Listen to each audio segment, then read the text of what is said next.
trunk, he is now in a graveyard at night. And that seemed to precipitate that. I think that was my theory. And while he's in this graveyard, then he discovers that they put fish in his the back of his van or his car, which he couldn't drive very well. It was an archaic car with a stick shift, and so it was this old, had some kind of something, an old wisdom that he really hadn't mastered. And then he goes to the realm of the ancestors, the land of the dead, and he throws the fish out on the ground, and then the somebody in another car tells him, "Hey, there's a dumpster over here." So then he takes these unconscious gift of the place of learning, this gift that was an irrational gift, and throws it in the dumpster after they tell him to, because this is the collective place to throw stuff away. So if you're not going to use the symbols of the unconscious, just put it back in the collective unconscious, the collective refuse thing, because the fact that it is a refuge place, means, what von Franz used to say, that Jungians are always dealing with the trash heap of history, all the things that everyone else has rejected. That's what they go after. But anyway, then he sees this one-eyed, master of the runes, now suddenly has a relationship with these people who are sort of the supervisors of the land of the ancestors. He goes to the bathroom, so there was this, link to his natural life. But anyway, I just thought it was a beautiful dream. I mean, it was one of these typical dreams of you got a course, didn't study, didn't take the test, and yet has some twists on it that I've never seen before. Particularly that the school suddenly shows up. I mean, because typically what you in this type of a dream, you don't know who's in charge. You don't know what class you're supposed to go. You don't know what course you're taking. You don't know what books you're supposed to be studying. And this really is so beautiful, because what it's saying is the ego is not adequate to the task that needs to be performed. And the other part was, he goes back to the school. This is the place of the departure point. We always, this is the alchemical thing, that you always go back to the beginning and then you start over. And yet this time with a more subtle knowledge. The first time you did it, you were like Jack and Jill rolling down the hill. Well, the second time, maybe you're not going to roll down the hill. You're going to slide down it. And the third time, maybe you walk down the hill, But anyway, it was a very beautiful dream. Does anybody have a dream they want to discuss? Who's up? I think Kevin or Tim or Ivan, probably. A dream. Yeah, go ahead. Okay. Ivan. So my wife asks if I want to go to a party. And I say yes, assuming that I'm going with her and that she's going to the party. Mm-hmm. But when it's time to leave, she says she is not going. And there's a woman who I've never met who is going to give me a ride to the party. Mm. So I get in her car and we drive through a really nice neighborhood. And we get to a stop sign. And we're going to make a left turn. But a classic sports car, it's maybe like a Pontiac, it's red. Kind of older one, it's driven by a middle-aged man and his teenage son, and it goes screaming by before we turn. And so we're following this car for just a little bit, and it takes a right turn, and we follow it. We make the same right turn, and I watch them get out of their car and go into their house, and I'm just kind of glaring at them, annoyed for the reckless driving. And I noticed that both the father and son are wearing large headphones while they're in the car. I don't know what that detail Yeah. means, but the woman driving the car, she follows the same road, and it's a semicircle, and it goes all the way back to that stop sign that we first started at. So we made this left, went straight, and then made a semicircle back around to basically where we started. Mm-hmm. And we get out of the house or out of the car, and we're going into this house that's like modern, but has a kind of castle sort of look to it, like a ranch style, but kind of dungeony, I guess. Mm-hmm. And so I noticed there, my wife sometimes drags me to these various like parenting group things. Uh, and so these aren't people I actually know in real life, but in the dream, I noticed that there's these three different men from different parenting groups, and I dislike each of them. And they're all headed into the party, and they're all going into this house through a door that is it's into a basement. So there's like steps in the front that go down into a basement. And so I'm thinking that I'm just like down the block from my house, so I could just ditch this party. I'm kind of trying to make an escape, but I noticed that the woman I rode with is waiting for me to enter the house. So I enter the house because I'm worried it would be incredibly rude to just leave this party now. And that was the dream. All right. Well, this is I love this dream so far. Okay. Now your wife or the consort is planning a party, and she wants you to go, and yet she doesn't go with you. It's so unusual. She has an unknown woman take you with her, and was it in her car? You said something about a nice Yeah, so car. I was a passenger in this car, and it Yes. was what was it in the dream? It was like station wagony or something, just kind of a normal car. And she was sort of middle aged, probably like the age of someone who has like a 10-year-old kid or something like that. Okay. Well, I mean, at first it's a more conscious anima, and yet she arranges something, and the more unconscious anima is going to take you there, and then she's going to take you there in her awareness, her vehicle, and she goes and is going to make a left turn. So she's turning towards the turning towards the unconscious, or not toward the right turn. The right turn would be turning to the conscious attitude. I mean, I always turn left in all my dreams. And then another car, a fiery red car, comes up, and in it is is the old man and his son, and they drive by you very fast and are going ahead of you. Then they finally turn right. So you go left, and then you're not going all the way left, so you turn to the right. And this might have something to do with if they're shadow figures, but the fact they seem like they're shadow figures because they're so annoying. There isn't anything edifying about them, and they are wearing headphones. So they are in their own little world. They're not participating in the great world. They're just have a very limited point of view.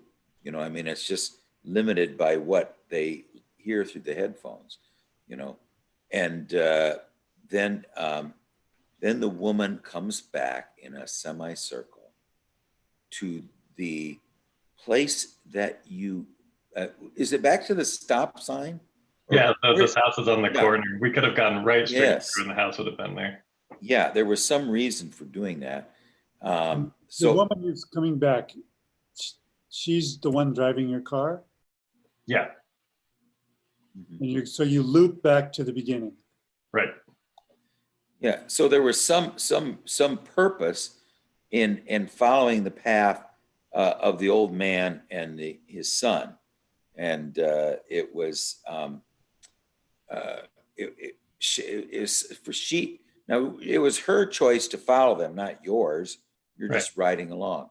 Although Okay. she was already planning to make that turn. Okay, she was planning to make that turn too, and it was a turn to the left, and so then they turn to the left, which is a regressive direction.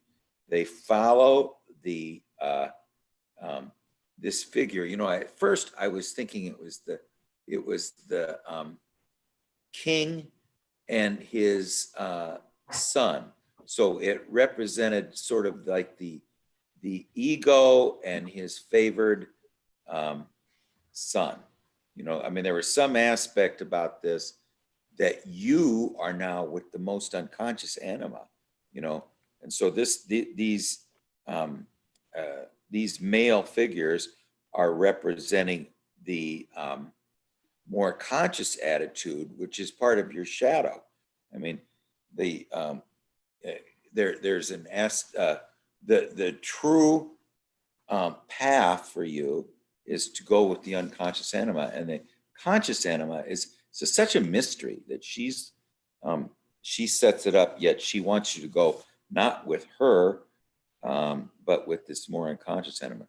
So then after this purpose of following these people just for a bit, she brings you back to the place of the party. Okay. Now, what was the purpose of the party? It was unclear. It was just like It's unclear. gathering. Yeah. So it was a gathering. And yet the gathering is you have to make a descent to get there. So then you go down there, and there's it's a ones who are dealing with growth aspects of their life. So I mean, there's an aspect of all of these people are seem to be dealing with some aspect of something that is going to grow in them, parenting, you know. Then you follow you're thinking that you're going to abandon this, but no, and this is really a very ancient thing. The psychopompos bids you to follow her.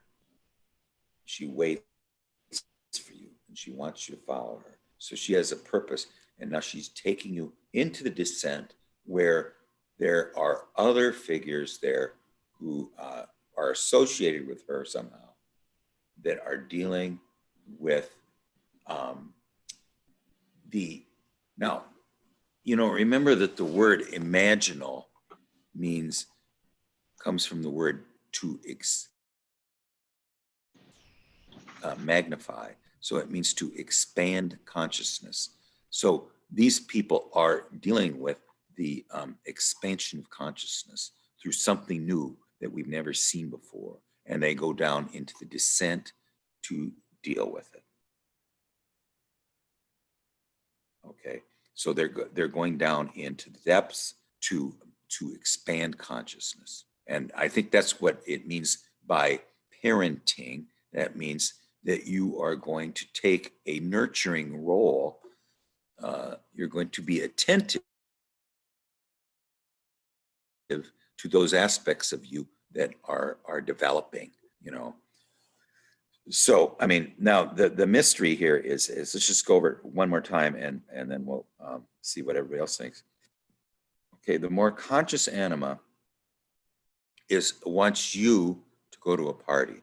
Now, did she explain what the party was about? No, it was just No, like, let's go to this party. And I was like, okay. Thinking we're just going to go to it together. Weren't you a little surprised that she is not going with you, and she's going to have this unknown woman go with you? Yeah, surprised and slightly annoyed.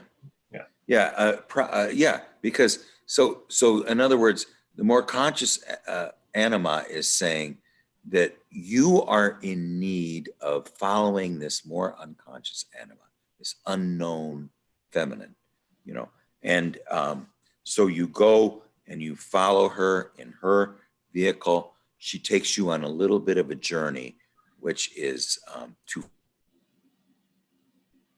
follow two shadow figures. Were very annoying.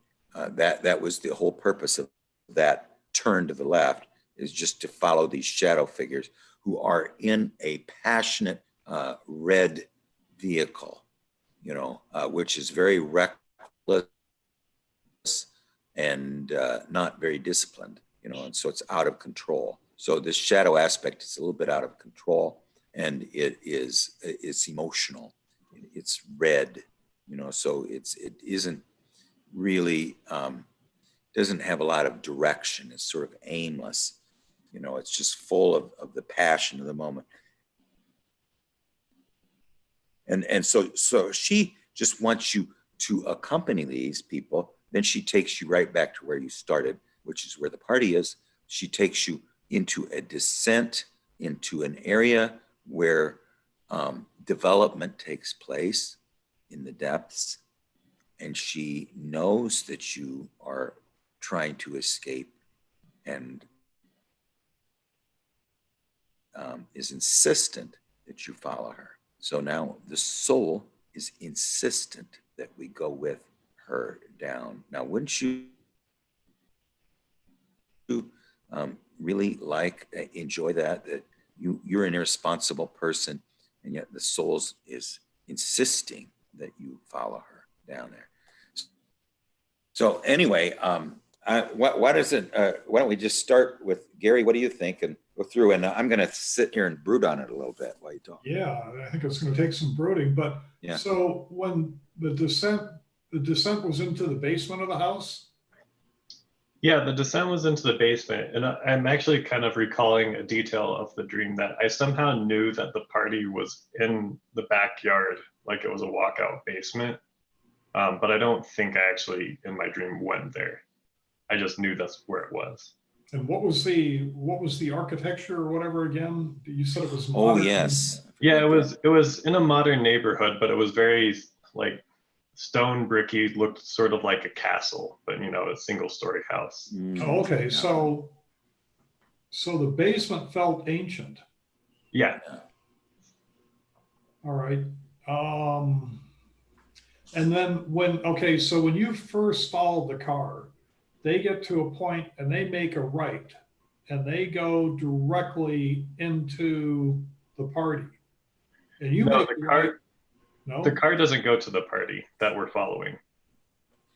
It goes into its own house. Right, yeah. But I make a note of where that car lives out of my annoyance, I guess. So where did that car go again? Just some house that was along the way. But the two shadow figures go into the house.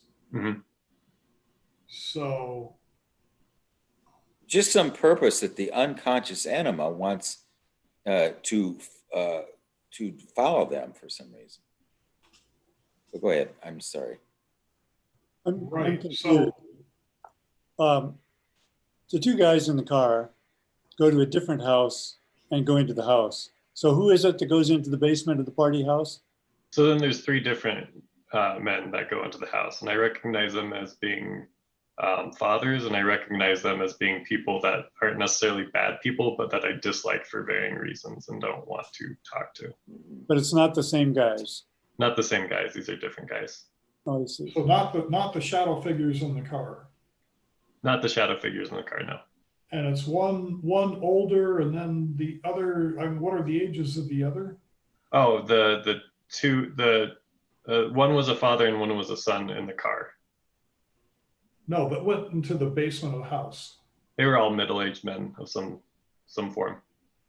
I also remember them all being kind of short and kind of ugly.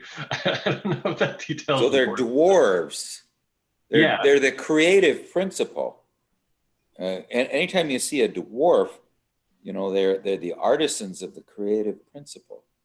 I mean, this is something that Tim needs to research too, is that the creative principle in the unconscious is often represented by a dwarf.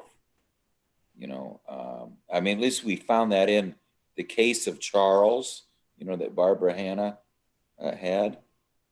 I mean, his the creative principle was a dwarf. Do you know why that is? What's Um, the connection? Well, I mean, typically the dwarf represents the I'm not really sure, but the dwarves always come up with these wonderful inventions from the unconscious. They're metal workers. Okay, so they're working with metals. I mean, what do the seven dwarfs do? They go down and they mine in the depths, you know.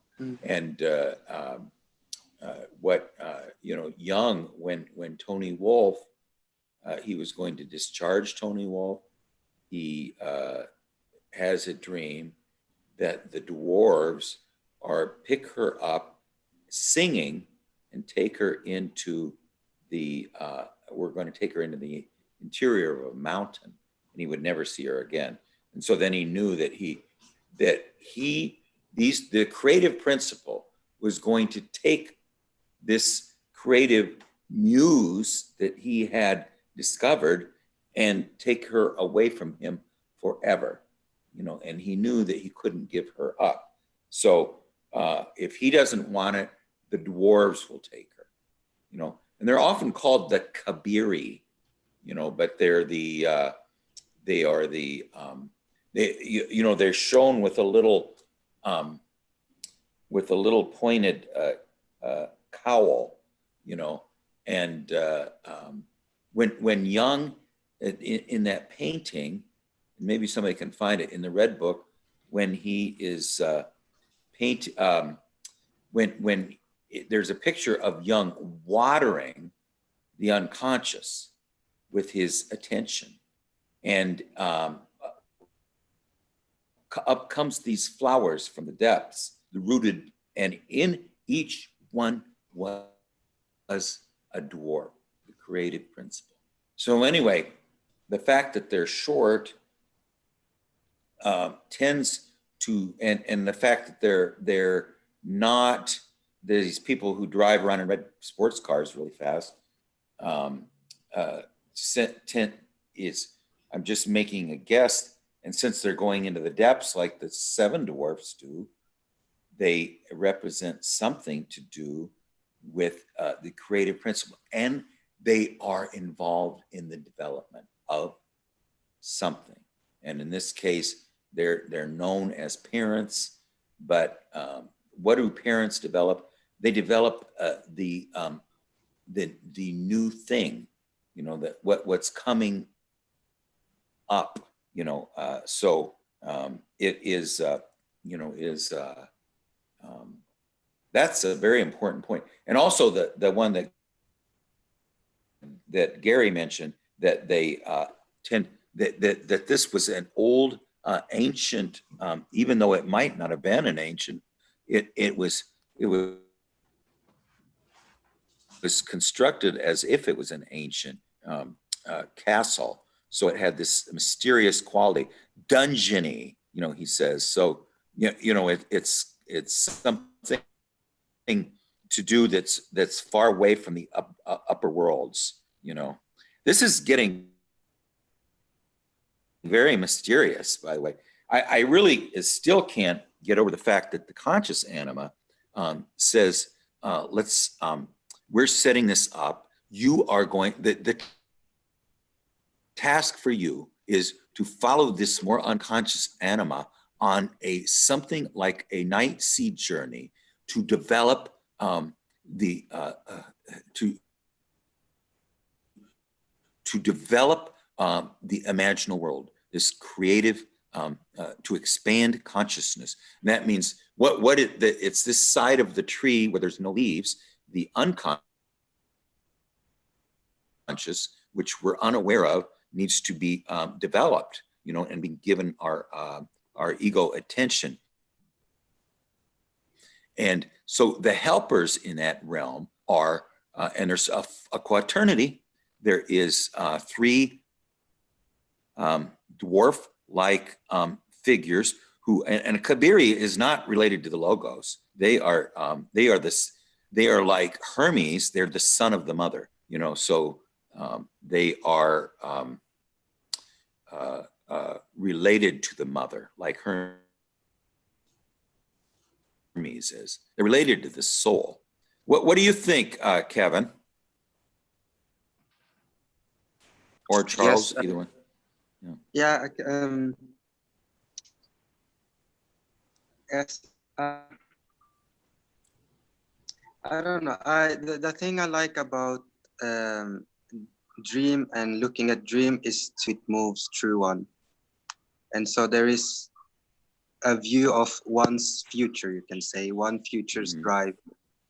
And if we look at your previous anima dream, in which the anima, the unknown feminine, was barely audible, you know, and Yeah, that was beautiful.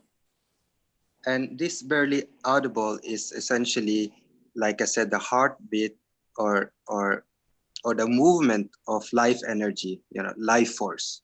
So in her is already also creative force, you know, life is creative in that sense. And so now I think this anima perhaps present itself differently. And I don't know what clothes she's wearing, but this time has to take you away. And so I was thinking, you know, how does that reflect in your daily life? You know, if that life force is barely audible and so on, so it means that you have a creative urge of some sort. And now this creative urge is driving you basically. So you are not in control anymore. So this probably has to do with the psyche has to develop. You know, psyche is the one doing, you know, we are a victim of the psyche, basically. We are passenger in it. And so now she's taking you onto this trip. So meaning she is trying to drive your will and your ego identification to some sort of place that will sort of develop you. And the question is, where is she driving you? And what is sort of also hindering you? Or you can say there is a red car, you know, a red car is quite a strong force, the red color. And there is a father and a son. I don't know quite what association you have to the father and the son, but I get the association of music. You know, they are wearing headphones. And so there is a point where life principle, your creative force has to sort of, I don't know if your anima was driving behind them or in front of them, but there is a point where your willpower will be driven towards that direction. And there will be a point where they will be separated. So there will be a point with this creative force, which is driving behind this red vehicle. So there is consciously, there is a point where you will say, okay, I'm not gonna do any more music, I'm gonna do something else. And so the music will help you towards that direction of growth. And so then you will move into the, basically where thing really happens is, you know, somewhat of a shadowy creative place. You know, you have to get dirty. You cannot, you know, to develop means you need to be dirty, basically. You know, this gothic place, I don't know what kind of music you're doing. So I don't know if this movement towards expansion of consciousness involves music. I don't know if you like gothic music, you know, there's like gothic place on it and so on. And so yeah, so I pretty much, yeah, that's it. That's what I have for now. What do you think, Charles? Are you available? Yeah, I mean, I'm really just kind of still thinking about this one, honestly. Okay. All right. Well, I would say, I've anybody got a else couple got? of thoughts. Yeah, go ahead, Tim. The thing that pokes out for me is this repetition of the idea of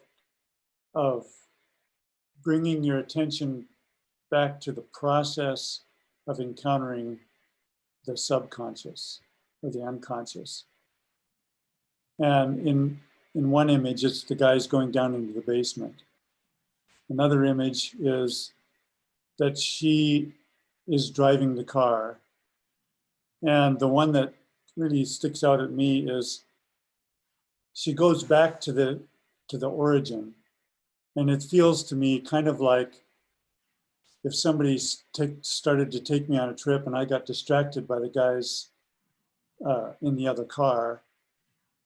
And it feels like she would say to me, oh yeah, that's important, but don't forget about this. You know, let's do this again, and I want your full attention this time, or something like that. So there's a, maybe I'm not being subtle enough, but it seems to me that there's this repetition of this idea. Okay, now's your chance to really dive down in here and find out what's going on. That's all. And the most beautiful parts of it to me are the wife turning it over to this unknown woman, the unknown woman leading you. Did she say very much? Do you remember her speaking much? No, she didn't speak at all. Yeah, that's what I'm saying is very, and then the part that's very compelling to me is her waiting at the door down into this dungeony place, and that you need to follow the three Kabiri into this place of development. You know, and the fact that they're middle-aged or late middle age is means that they are not developing. They're developing an aspect of later life. You know, it's not something that they do when they're very young adults. You know, now the mysterious shadow figures that you follow with their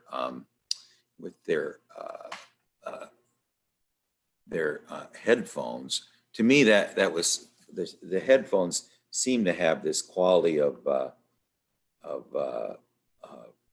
you know, the fact that they are deaf to the message. You know, I mean, that's what I was kind of thinking of. But I just wanted to show you this image, if I can get it to be bigger. I don't know if I can. But this is, let's see, yeah, there we go. This is, I don't know, can you see that or not? I don't know. It's the, do you see the flowers? Can you see it? And in each flower is a Kabiri. It's a dwarf. It's the exact same dwarf that that we see in the Snow White and the Seven Dwarfs, and it's the exact same dwarf that we see in that case of Charles. You know, when his and see, the dwarf was aligned with the unconscious anima too. You know, the unconscious anima was the dove, and the dove and the dwarf,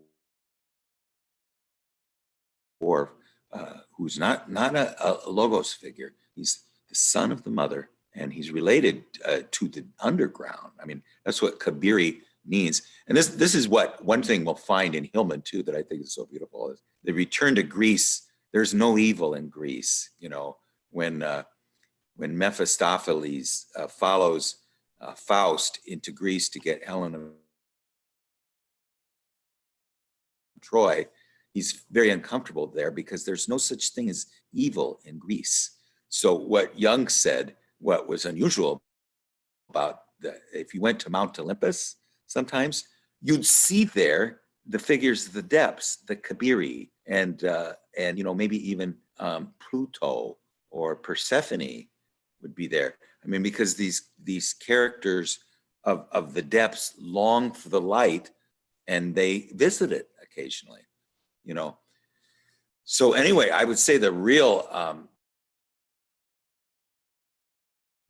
archetypal parts of this dream are is the unknown anima who doesn't speak and who takes you on a journey which involves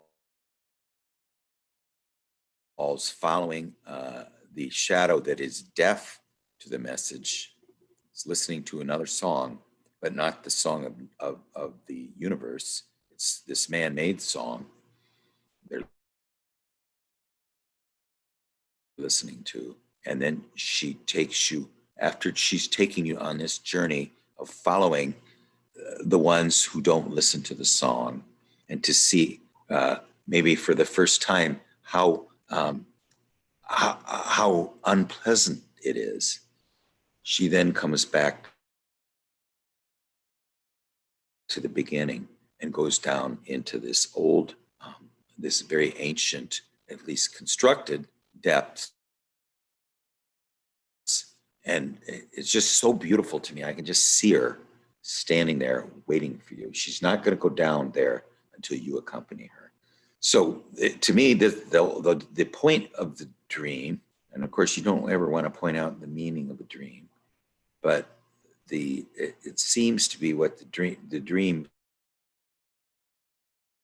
says in symbol is that, I mean, that's what's the most compelling part is in your dream, the guide of souls, the soul, is wanting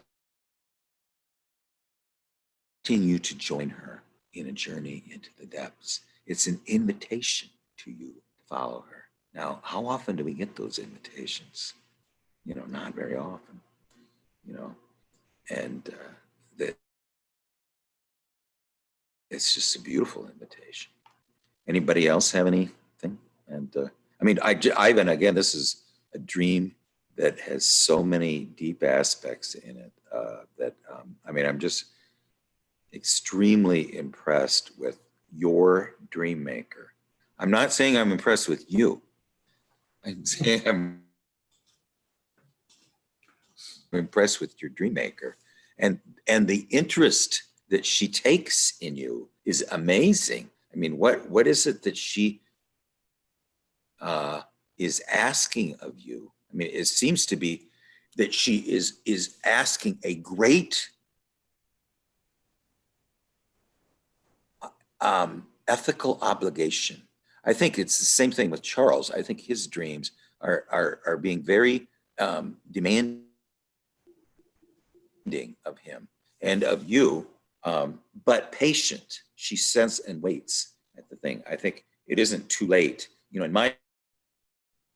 in my case, the anima goes up and she goes up to the clock and she moves the minute hand until it's midnight, and then you hear a voice saying, "It is time. It is highest time. You know, you're running out of time. So just you need to do it now." And that was one thing I'm getting out of Hillman too, is just the absolute critical, urgent nature of lending ego awareness to these contents. At least for me, you know, I'm, you know, an old fart running out of time. But anyway, it's very beautiful. How about either Tim or Kevin have a dream that they want to discuss? I think it's Gary's turn because he didn't have. I didn't hear that. I'm sorry. I think it's Gary's turn because he. Gary's turn. Okay. No, actually, I went last time. I was going to make one quick comment on Yeah. Ivan's dream, though. You know, the red sports card. You know, that to me, you know, and I think Kevin mentioned this too. You know, that's like this very passionate type of thing, but it's also, you know, just because of a near collision, you know, and how it angers you and how close it is. You know, it seems like that although the anima is setting you up for this you know, this growth, this learning, but there's also shadow aspects which you'll have to be aware of, and that there will be passion behind this that, you know, is going to be a danger. Yeah, and go ahead. I was gonna say that makes a lot of sense. I've just been curious about what the idea of the quaternity keeps showing up in my dreams. Mm-hmm. And the semicircle for that matter. In this case, it was the Right. path itself that was the semicircle. But I'm kind of curious what I should be making of that. I'm not quite sure what to make of that. What the quaternity? What you make? Hi, Roy. How are you? We're just discussing another wonderful Ivan dream. Well, the quaternity always means, and you have it so often, and you often always in your quaternity, there's one or two missing, you know, or they're just absent. They're not around, you know. Now, in this case, you have the unknown woman who waits for you. Did you happen to hear the dream, Roy? Anyway, it's this unknown woman and the three Kabiri type people. You know, the one other thing I wanted to mention here too, Roy, I'll just quickly summarize the dream. Is Ivan's wife sets up a party for him, and yet when he agrees to go, she doesn't accompany him, and an unknown woman takes him, and so she takes it, and she doesn't say a word the whole time. She takes him in a car, goes up to a stop sign, is about ready to make a left turn, and then a red sports car goes by with a father and his son who are wearing headphones. They're not listening to the song of the universe. They're listening to this internal song. And the growth aspect of this shadow figure, his son, is also listening not to the song of the universe. He's listening to this artificial song, and they're reckless. And we see how reckless they are. The anima or this unknown woman just wants you to view it. It's almost like in the Christmas story, where the ghost of Christmas past wants you to see how objectionable this life is.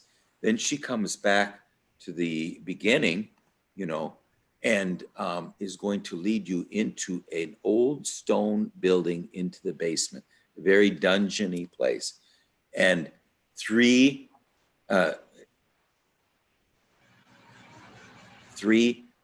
shorter men. So I'm saying that they somewhat, dwarves represent the creative principle. You know, they're these ones in Nordic myths, they always create some very magical sword or some kind of a magical talisman. They're magical creators. They create things that are full of numinous power. So they go into the depths. Ivan, and they are connected with the development because they're connected with parenting, and they're going into the depths now, not with headphones on, but they're going into the depths to a different kind of development, which is expanding the imaginal world. And then Ivan is going to, you know, scram. But this is just one of the most beautiful things I've seen. No, the unknown woman stands there waiting for him with an invitation to him to follow her into the depths. And what I'm saying is that you very rarely get an invitation like this. So, such a unambiguous invitation, you know. And the fact that she's the unknown, the conscious, more conscious anima is the one who often arranges things, you know, the party planner, but she sends you off with a more mysterious anima, one that is more related to the depths than to party planning, you know. So she's not the more party planner. Anyway, Roy, do you, that's sort of a synopsis. Kind of springing it on you, but do you have any comments about it? Yeah, go ahead. You did a really good job, Craig. Yeah, you're right on it. Yeah. Well, yeah, I mean, go ahead. The dream that he had last was he was dancing with this anima figure that they were doing puzzles. Yes. So he has this awesome animal figure trying to lure him into the depths. This series is, yeah, isn't that a beautiful follow-on to that one, where she invites him to work on puzzles with her. Now she invites Ivan to go into the depths with her, with these three artisans of creating magical things, you know, these kind of a Kabiri type images. You know, it's just a beautiful, beautiful dream of imitation. You know, I mean, two of them in a row. And like I say, I mean, I don't know. I just said, I was telling Ivan that his dream maker is extremely wise, you know, and that's not saying that we're wise, but at least she is very wise, very insistent, and also very patient, yet unbelievably profound. I guess I was trying to remember, didn't you have a dream recently where someone made a statement? I can't remember. I guess that maybe was 2 dreams ago. Yeah. It was a couple dreams ago. Yeah. What was this statement? It was so beautiful. It was, I was wearing a yellow duck cartoon suit, and this musician said that that is the costume of someone who has suffered a great loss. Yeah, and well, it actually was. It's you're assuming the garb of the animal, which is at home in the air, at home on land, and at home under the water if it's a diving duck, and on the water. So it's a being that it's very hermetic like. I mean, it's where Hermes can go anywhere. I mean, that's why he's got the wings on his feet. And anyway,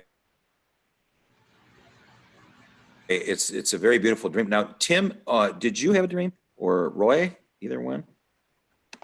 Sure, I've got one I can share. Okay, sure. Oh, he's got very, very good dreams too.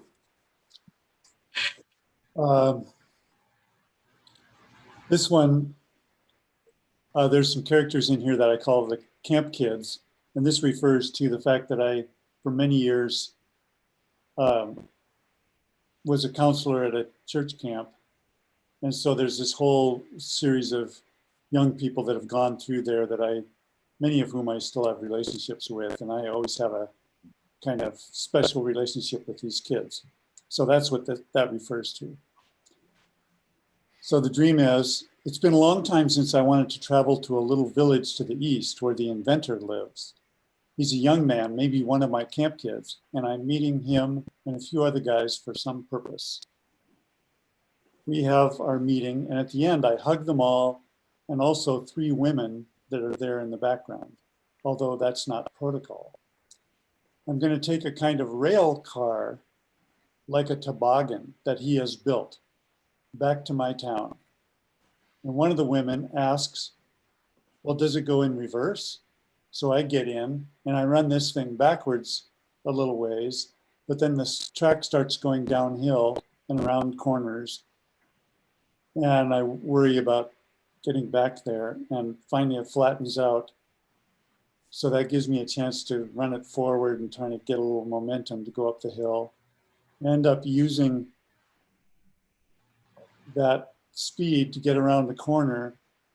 And there's even a tracked part, like on an old railroad that goes up a steep mountain, has a track in the middle for extra traction. So then approaching his place again, my feet, which are kind of sticking out from the sides, get caught in some strings along the side, maybe part of a garden or a hammock or something. But I untangle my feet, remembering to keep them farther in. And then as I approach back to his house, one of his friends is pushing a shopping cart down the track. And I worry about running into him, but he lifts it out of the way in time. And then I see them all, we say goodbye, and I joyfully say, I'll see them all soon, and I'm especially going to make special time with the inventor. And then I wave goodbye and be on my way. Mm-hmm.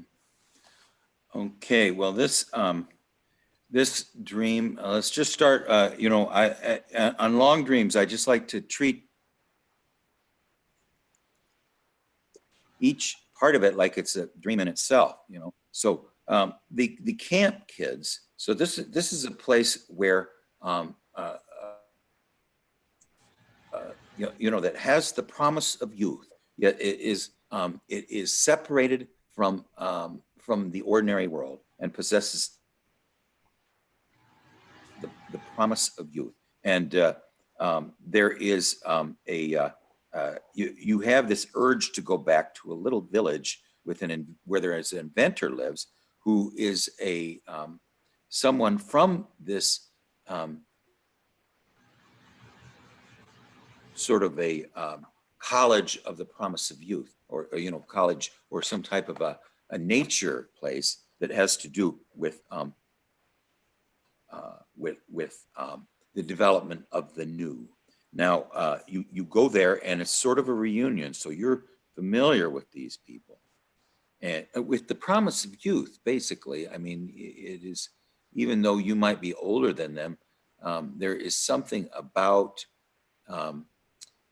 the new and the growth that are instructive to us. And there's also 3 women there. So this is kind of an unusual, that there's a principle of the feminine, and you have you greet them and try to establish a relationship or connection with them, even though that's not really what you're supposed to do there. Okay, now that's the first aspect of the dream. It's just the setting, okay? You know, so now we're going to move to the action aspect, okay? Now the action aspect is that there is a circuit of a guided path, okay, that is related to this this wisdom that came from this place. And you are going to try and follow this guided path to see what happens, okay? So you get on it, and then the feminine says, does it go backward? Now that's pretty interesting. The feminine wants to know if it goes backward. Does it go, I mean, you essentially were only assuming it goes forward. And so then to accommodate her, you do let it go backward.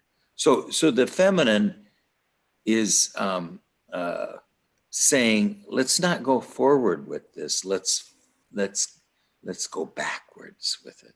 You know, let's go backwards into a more primitive. If you're going forward, you're going somewhere. You're going backwards, you're going back to a place that this thing was before. Okay, then so you finally figure out how you sort of separate yourself from the feminine, and then you start to go forward. But there's an aspect of it that has ascents and descents. So it's sort of an undulating or oscillating aspect, like life is, like all life is. You know, one thing I always thought it was very beautiful. Jung was one time talking about the difference between the graph of a tree's life, which is, you know, just basically it just grows linearly until it dies. You know, it just keeps going upwards. Where in human life, there is an oscillation until you get to an apex, and then there's an oscillation downwards. You know, so so the oscillation means inflation, deflation, introversion, extroversion. You know, the fact that we need. Now this is also. I'm trying to think of what Goethe calls systole and diastole. You know, there is the aspect of that you are to you are to embrace the world, which I believe is the diastole, and then you're supposed to come back to the center, which is the systole. Now this is actually describing the heart's pumping. You know, it brings blood into the heart, and then it sends out blood into the veins. You know, but Goethe thought this was a very big principle of his creative life that he tried to describe was this undulating principle. So this path forward has an undulation involved of going up hills and down hills, you know, and sometimes it speeds when it goes up and down. Now, the one thing I do have the part about where your feet are not, your standpoint is not fully contained in this inventor's vehicle. So you're somewhat not fully committed to it, and you get tangled up in those events that are outside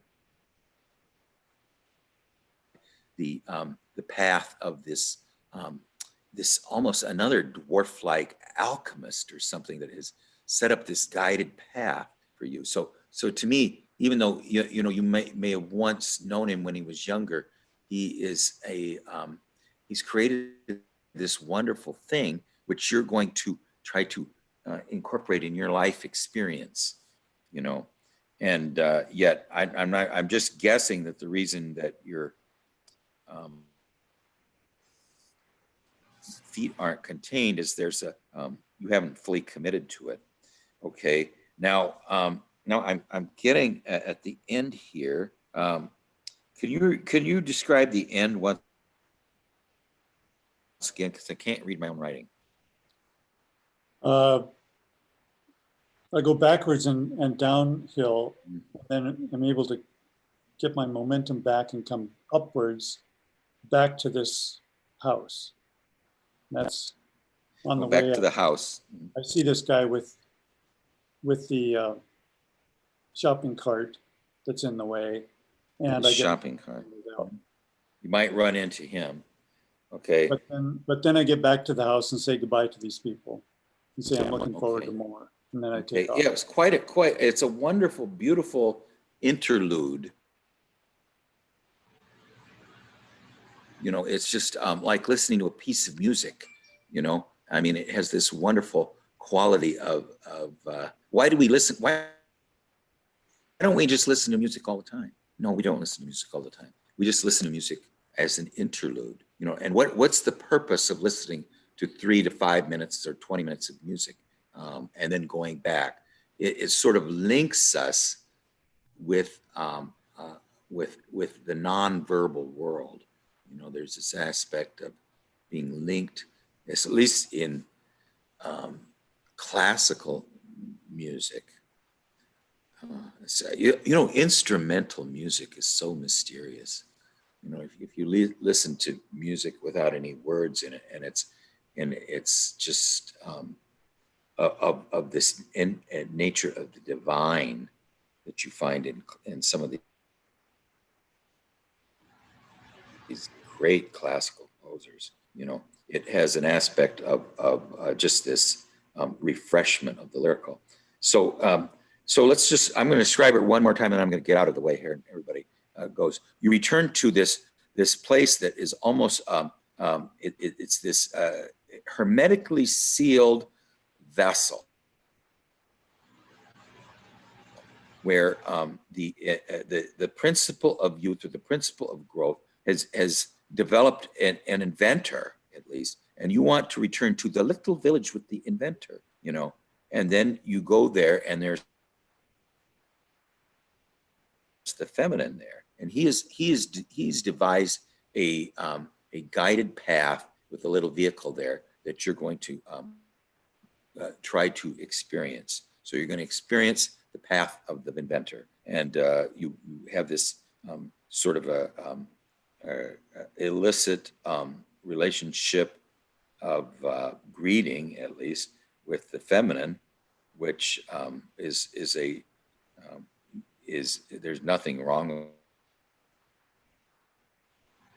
with it. It's sort of linking you with a deeper aspect of this whole project, you know. Then the feminine asks you to go to backwards. You then have some trouble getting forwards. And then there's the aspect that there is a shopping cart. So the shopping cart is like in anything to do with the store, any place of business. This represents sort of the middle ground between the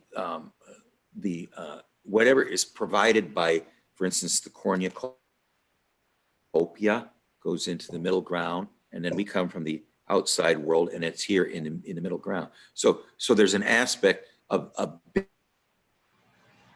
business or a store, and Hermes, you know, is the god of commerce, but it isn't so much that he was the god of money. He's the god of the middle place. He's the lord of the lower worlds, who's also very acquainted with the upper worlds. But he knew his strength would be perfected when he returns to the earth. So he has this freedom of traveling back and forth. But I think the reason he's called the god of commerce is because he's sort of the lord of the middle realm. And the middle realm is where the gifts of the treasures are stored, that then we can go and look at and maybe acquire. You know, there's an aspect too that is somewhat represents the symbol, you know, because it's the third place. It's not where the goods are produced or made, and it's not where we live. It has this aspect of the third place. So it's sort of an empty receptacle for the symbol or something like that. I'm not exactly sure what, but I think you get my drift. There's an aspect of it being the middle, you know. And so anyway, nothing happens. There's no lysis. There's no, other than that you experience this realm of, you experience the life of the hermetically sealed vessel inventiveness, which is linked with the promise of youth. Anyway, I'm sort of babbling. How about everybody? Gary, you want to have a few words? Well, you know, I find it interesting that, you know, the animal or whatever wanted to test going backwards as well. Like, you know, it seems to me almost like a warning. Okay, you know, there's going to be some forward and some backward, and you know, the whole image that I get of this, it's a toboggan, but you know, it kind of strikes me almost like a roller coaster too, because there's like, you know, it's almost like a course. You know, there's some corners and there's a hill, and you'll go down and up the next one. That gives you enough impetus to get over it, you know. And so, That's a good point. you know, that almost says something that maybe about, you know, the journey ahead as well, that you know, there will be momentums involved in getting over humps, if you will. That's a very good point. And then the shopping cart, that's, you know, I really struggle with that. That's because, you know, in a way it's like, it's like, you know, shopping carts, you know, this would be like things that you want, but if it's in the path of where you're going and it's going to impede your momentum, then yeah, you want it out of the way. You don't want it there. So it sounds like maybe that's like, you know, a diversion which may occur, which you just have to watch out for. I mean, you know, there wasn't anything tempting about it. Yeah, I guess I think that's, well, and I think you already talked about the, you know, having to pull the feet in, because you know, and maybe, you know, maybe pulling the feet in just says, okay, when this happens, you have to be all in, because if you're not all in, then something's going to catch you. So it's like, whatever this is, it's not easy. It requires momentum. You have to be all in. There can be things that are going to be in the way that, hopefully will be pulled out of your way in time. Mhm. That's what I've got. How about you, Kevin? Yeah, I was thinking, yeah, it's a it's a different energy to the stream. I feel like it's what I see is a puer and a trickster energy. In the archetype and the collective unconscious, Jung says that when the ego cannot longer master, a situation and so on, an archetype will come in place to help the ego out. You can have the wise old man, but this essentially is also not only the wise old man. This actually refers to all archetype. It's there to help the ego out, and this is what I see in the stream. And obviously, I can be wrong, but what I see is revitalizing of energy. You're going back to some place. If the conscious attitude is starting to worn out, you need to go some place in yourself, which is revitalizing. And I feel like this guy is Hermes. It's a personification of Hermes. So Hermes reinvents the wheel. He invented the lyre. He used the turtle shell to invent the music, or the lyre basically. So I feel like perhaps this is a reflection, and I don't know, I'm just making assumption because I am not asking too many questions. But based from the assumption, I would say that when the ego sort of becomes end up being somewhat passive creatively, you might say, yeah, but I'm not passive, but this creation of Hermes is more creativity to the, inventing like music, and it's more masculine flair than to dive into the unconscious in that sense. It's adding something to the conscious world in order to reinvent the wheel. And this reinventing the wheel, essentially reinventing life. So it's not necessarily anything negative. I think the train that is stuck, like I said, is a reflection of that, moving back and forth. The trickster energy, if one utilizes trickster energy on you, they might put you in a double bind. So they might put you in a situation you are stuck. One example is that there is a guy that I know. He's still a puer basically, and many times he put me in a trickster energy. So one example is that I asked him to drive me someplace, but we are not allowed to have any people with us because of the COVID. But he still wants to bring his children with him, and he still wants to, he doesn't see the. It's like putting me in a double bind, because once I get there, I get stuck. I won't be able to travel outside the country, literally. Like the fact that he cannot see it because he is still in the puer energy and he's still in the trickster energy. So I feel like there is this trickster energy, which your psyche is trying to go past by. And so I think that is the shopping cart and something on your leg. I think that's the feminine.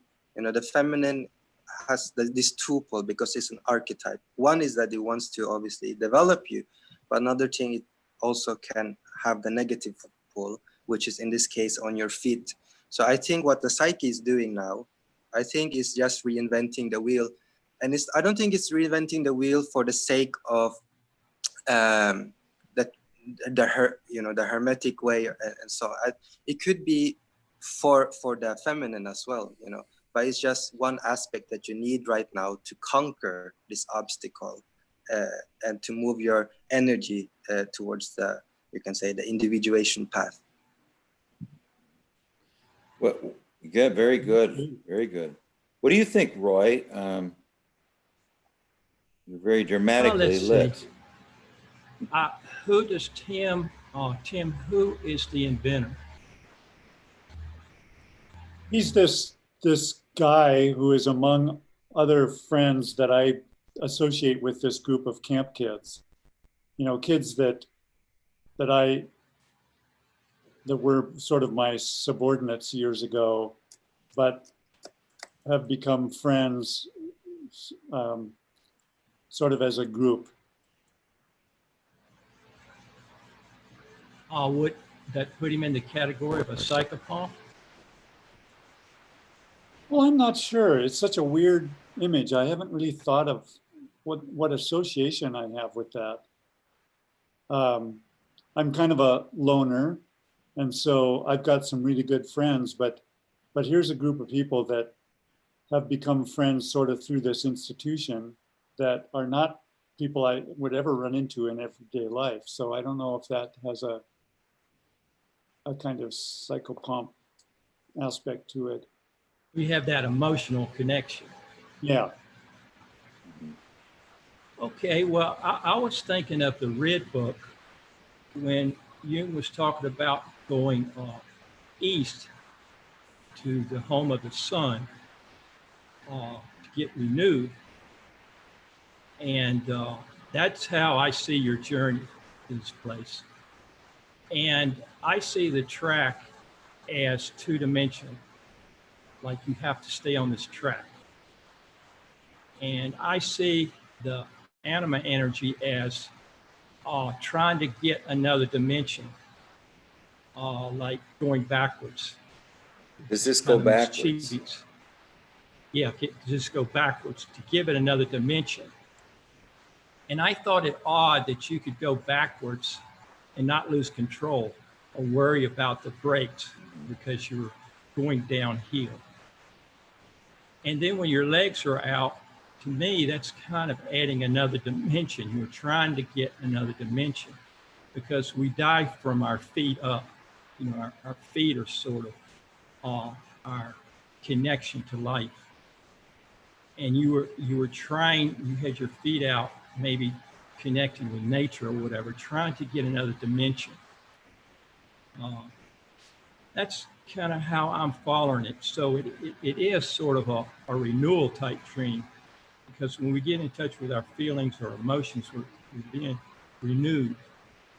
And sometimes it takes many dimensions to do that. A few insights I have.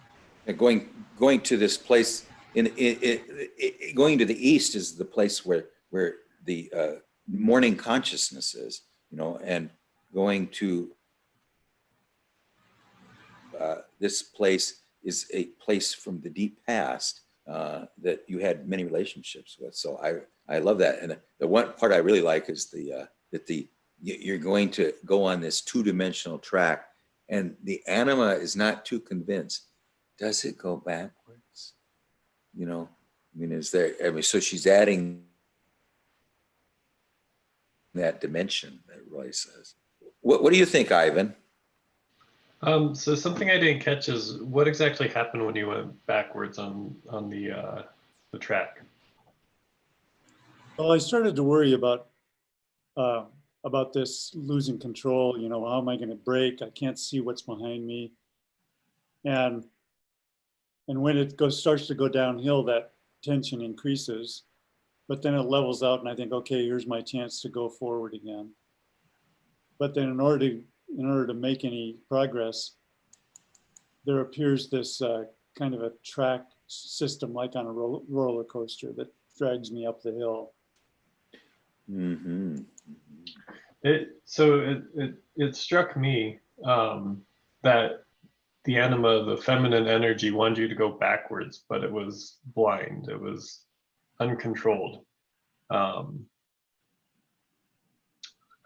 don't know what to make of that. I just thought that was really interesting. Not just that it was an additional dimension, but that it's specifically backwards and kind of blind. Yeah, and I'm thinking just in the midst of this conversation, it makes really good sense that in a tracked system like that, there's only one place to go, and it's all delineated. And so this feminine figure says, okay, what about backwards? You know, it's just totally out of the blue. It's a totally different way of looking at it. Especially if it's just an inertial vehicle. I mean, it's kind of interesting that all the locomotion comes from the track itself, and yet all the like the roller coaster, it has no motor, you know. Well, it does seem to have some kind of it's propulsion, going, but it's very week. But I mean, the track pulls it, you know, grabs it.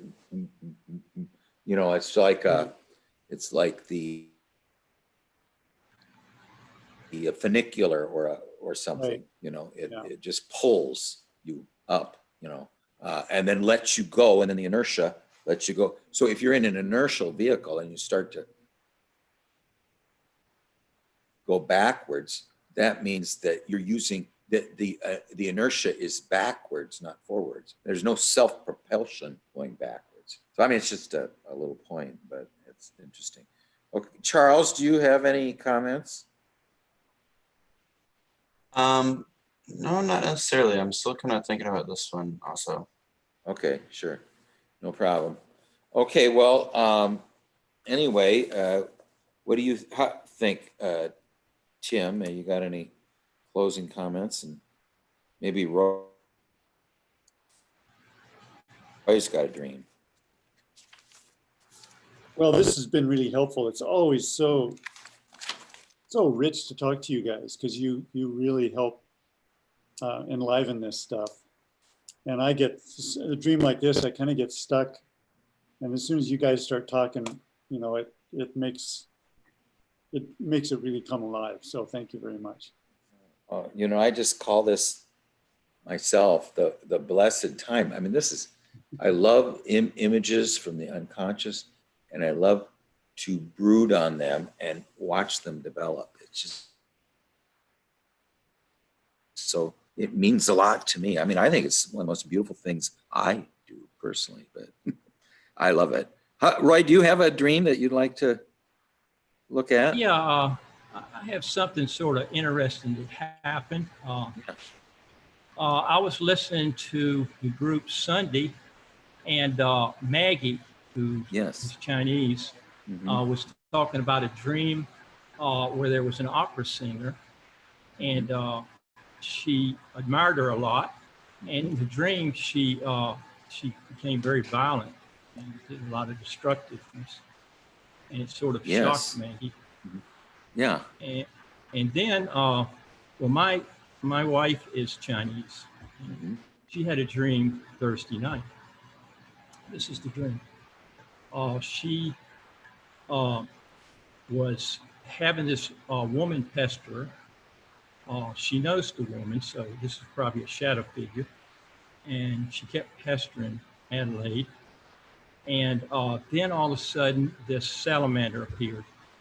And it was just a bloody mess, just, you know, annihilated the lady. And so Adelaide was a little bit embarrassed to tell me this because it was like a bloody mess. So she was surprised, sort of like Maggie was.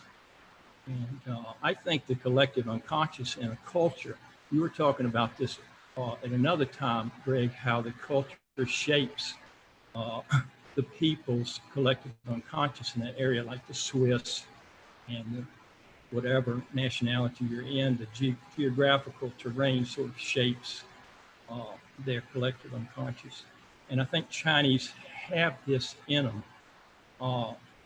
because of their culture, the way women were treated. They were like sold at the highest price.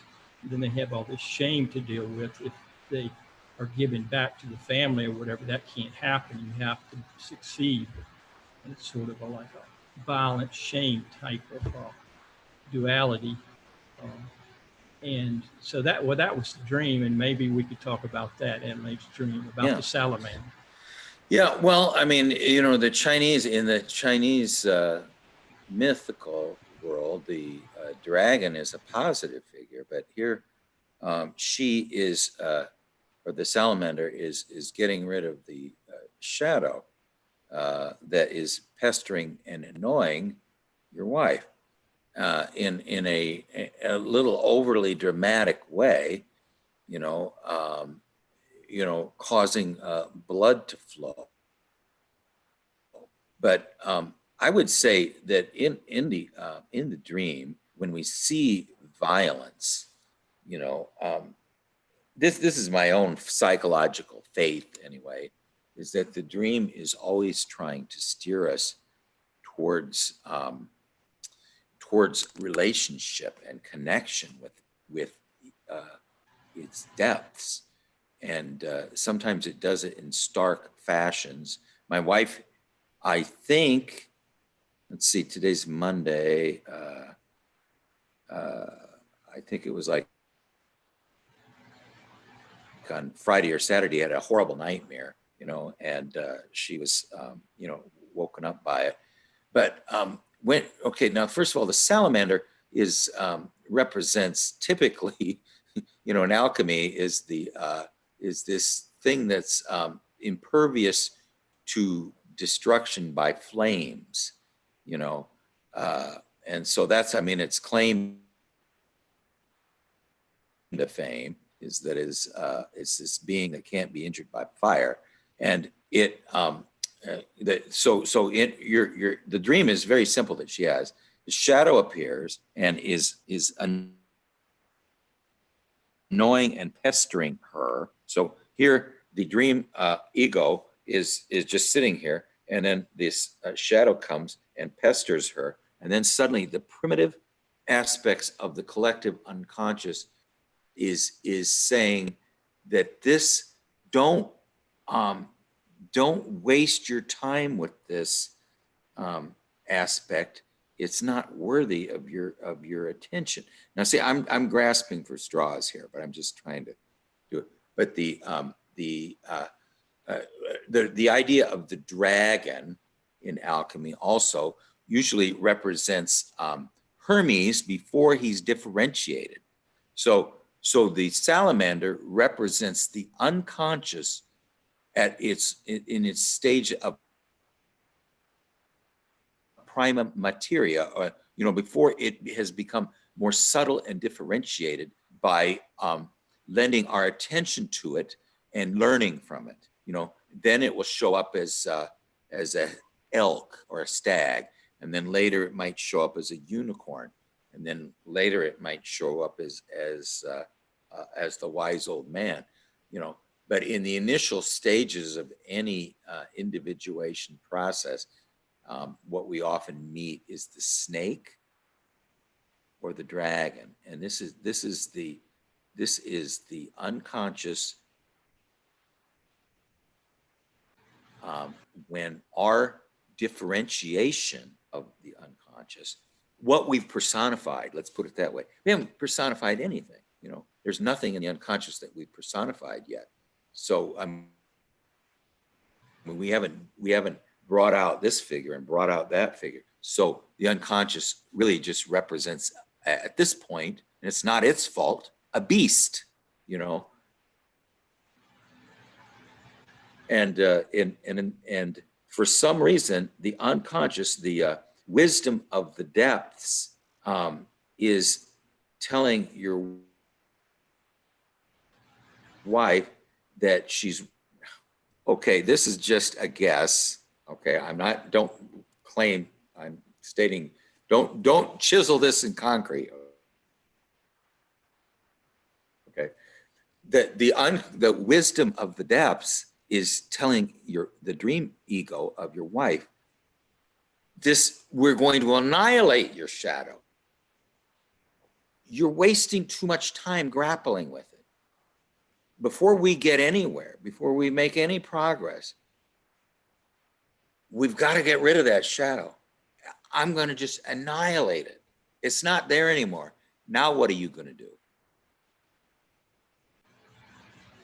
Okay, you don't have a shadow to grapple with anymore. So it's just you.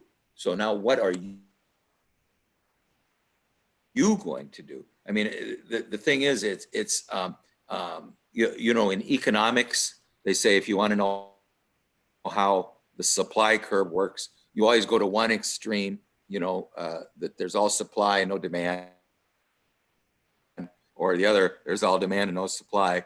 I mean, the idea is we're going to get rid of this shadow. Okay, you don't have this shadow to mess around with anymore. Now, what's your next move? Are you just going to be horrified by me being a salamander and eliminating this as a distraction? Is that what you're going to do? Or what are you going to do now that you don't have this distraction? What do you think, Roy? I don't know. I'm just Again, this is a simple dream, but yeah. I had an interesting association. I looked up salamander in collected works, and of course it was Hermes and Curious, and it's a special type of fire that can burn itself up and destroy, but yet it lives, it transforms. And I was thinking back to Tim's dream where they burnt the anima up in the closet, and then there were like two reptiles crawling up Tim's legs, you know, kind of like salamanders, but the transformation, the dream ended with the question of a transformation because this thing survived the fire. Well, another association, the dream that I talked about last week was my shadow.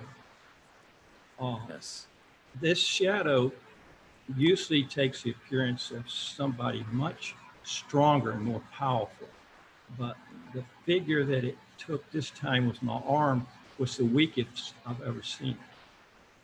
And then with this salamander destroying Adelaide's friend, I was thinking about transformation. It was a dream about anticipating a transformation. I don't know if in her friend or in Adelaide, I got the theme of transformation. Well, that's the distinction of a salamander over any other dragon. It is a represents it's par excellence the creature of transformation. The mythological fire spirit, which inhabits the element of fire, constitutes the transformational aspect of fire. So you know the idea of fire, and here's my relink. What is the most indestructible thing there is? Ashes. Okay. And so what fire does is it obliterates all distractions. Salamander is fire. It obliterates all distractions so that all you're left with are ashes. Now, ashes are something now that the phoenix can rise up out of, you know, starting out with worm. Well, how about you, Gary, or why don't everybody have something to say about it? Gary, do you have anything? I think that you've hit something, Roy. Don't you think that's Yeah, I don't know. The fact that it's salamander is very important. I can add to that. Yeah. Okay. Well, I mean, it is, the salamander is a symbol of fire. It's a transformational aspect. It obliterates all distractions. It leaves your wife with nothing but ashes, and out of the ashes, something is going to be reborn. What do you think, Tim?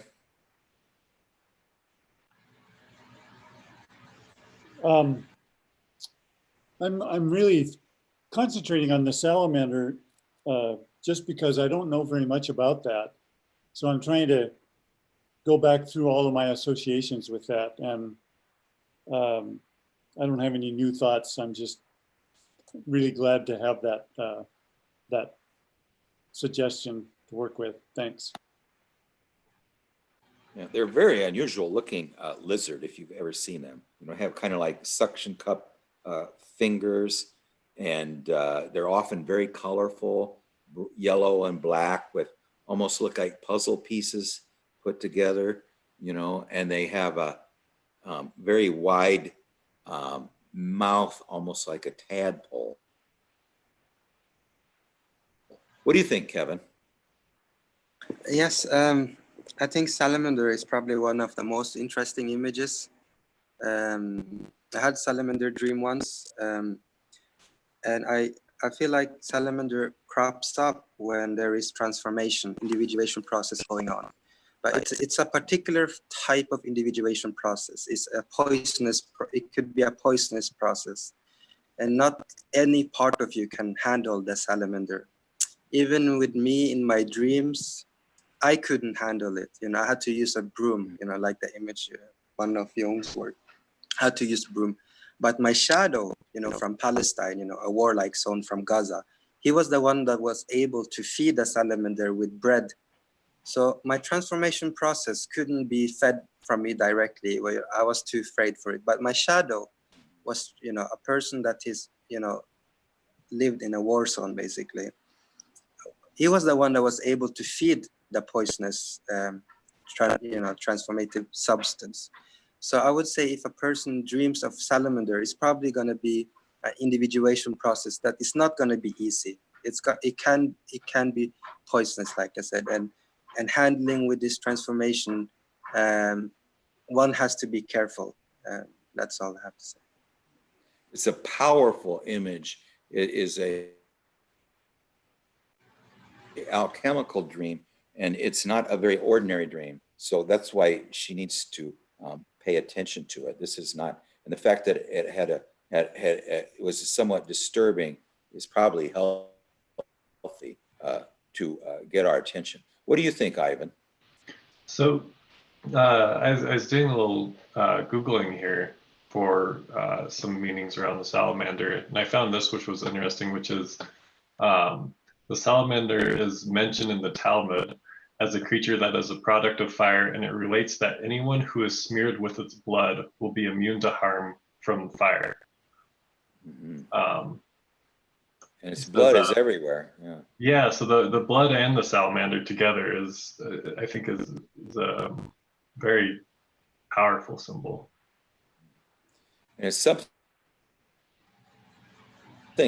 that before was not something pestering the dream ego. So it's almost like some kind of, this is as poisonous as anything. It's this pestering shadow, and then the image of transformation comes and like an avenging angel and obliterates it, leaving. What is your wife's name, Roy? Adelaide. Adelaide, leaving Adelaide shaken. Okay. Oh, well, yeah, he doesn't have to tell her her name, just her first name. Okay. But leaving Adelaide. I'm just talking. Leaving Adelaide shaken. And, but it is the fact that it is such a mysterious creature, the salamander, and such one that's so full of symbolic significance. The unconscious is not doing this by accident, I don't think. What do you think, Charles? I wasn't aware of the salamander being associated with such destructive forces. Yeah, fire primarily. Right. I know that it could not be harmed by fire, but I don't really have a whole lot other than this gives me more content to associate the salamander with, which I'm thankful for. Yeah. It's not a symbol I'm really awfully familiar with, but it does sound like the person the salamander destroyed must they represent something that I guess cannot be it has to be destroyed in order for things to move on. It's surprising that that the solution that the unconscious has apparently is just destruction. Mm-hmm. Yeah, well, I don't think it's doing it by accident. And like if we see, like in Maggie's dream, where Jesse Norman suddenly becomes this very violent figure, there is a positive aspect to it, and the positive aspect is there's probably now I'm just saying, I just want everybody to look at it as if this was our dream. Okay, I had a dream, okay, where the shadow is pestering me. And I mean, that's the whole beginning. That's the setting, and the middle of the dream is the shadow won't leave me alone. Okay. then suddenly this archetypal figure of deep significance comes in and totally, in almost like an atom bomb, gets rid of this figure and leaves me there shaken. The shaken aspect of myself demands a response, you know, and I don't think first the response number one is this dramatic elimination of the shadow, and the one number two is the appearance of one of the most symbolic and figures in the archetype of in the collective unconscious is the salamander. The fact that it appears is almost like God appearing, you know. I mean, there's an aspect of it where it is very significant. So if I had a dream in which the salamander appeared, and not just passively, but did something like this, you know, if I didn't have any experience with dreams or the unconscious, I might let it pass as a nightmare. But if I had any experience with what the salamander means, I would be,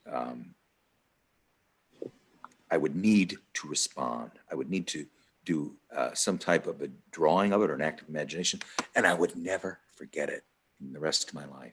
I mean, can you imagine any of you having a dream like this and being aware of what the salamander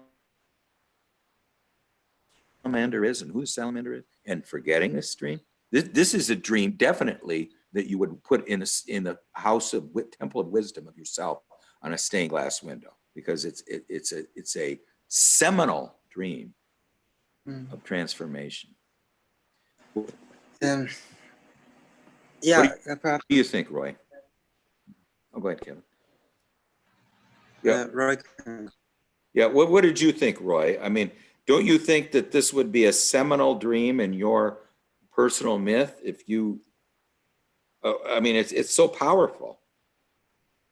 Oh yes, I've never dreamed of a salamander. I told Adelaide, I said, you know, this is so powerful. This is your daemon. It came to your rescue. You know, it's yours. It's like your ally. It is. And she named it Sally Salamander. I mean, she's all in. Yeah, you know, one thing I would really advise her to do, and it'll be a very powerful thing for her to do, is maybe this weekend or whenever she's got a moment of reflection and things, to draw it and use and with colored pencils or whatever she has to color it vividly. You know, now she doesn't have to focus on what happened, but I would just at least draw the salamander. You know, I mean, I don't think it's necessary or helpful to just draw this destructive act, but I think that she needs this daemon that you said appeared. I mean, I just tell Adelaide, if I had that dream, I don't know if I mean, I probably would think about it every day for months, you know, but not because I was scared, but just because I was visited by a very powerful daemon. And it was, don't you think that this is a real personal visitation by a deep archetypal figure, and it's not an accident? What do you think, Roy? Yeah. Oh yeah. Yeah. One thing that we do is we have this place called the pasture that I created, and we have a daemon appear, a plant or animal or tree. We put it in the pasture, and they all live together. We have conversations about these daemons and entities all the time, and so we just have an ongoing thing with it. And of course, Sally Salamander is living in the moat in King Giraffe's castle. We have a dolphin there and a crocodile. They're all friends. You have a salt water, is it salt water where the salamander lives or not? Well, this moat is way inland, Fresh maybe in water. the Midwest, Yeah. and it's Yeah. fresh water. Oh, And it doesn't matter because when Dolphin appeared there, his flipper was injured. That was my left arm. And they wanted Adelaide to Oh. heal it. Oh, So it's living in the moat. And, Mhm. and a bunch of whales came to visit it one day. He has whale friends, but the whales didn't stay. They went back to the ocean. Adelaide said there's like an underground cavern that they could go through to get there. I don't know, who knows how to get there. When you talk about the middle world, you know, it doesn't make any sense how things happen and who it is or how it happens. It's not causal or rational. Mhm. Yeah, but they're all very unforgettable images. Well, now just a second, Indie Boys Second that. barking. Yeah, Indie Boys barking. Well, Kevin, we need a dream from you, and then Charles and Gary. I mean, Yeah, not sure. tonight. Not. Yeah. I've got to go here, but thanks. Yeah, you guys. it's a little late tonight. Yeah, we're. But Kevin, you're on deck, and so's Gary and Roy. Yeah, it's just a pleasure to have you. And Charles, next time you'll be maybe come up with a few more ideas. Okay, because Charles, you are very. I always want to hear what you have to say. And Ivan, another hit out of the park. Okay, all right. Well, I got to shut up, Indie Boy here. We'll see you guys later. All right, see you Thank next you week. very much. Bye, everyone. Okay, bye-bye, guys.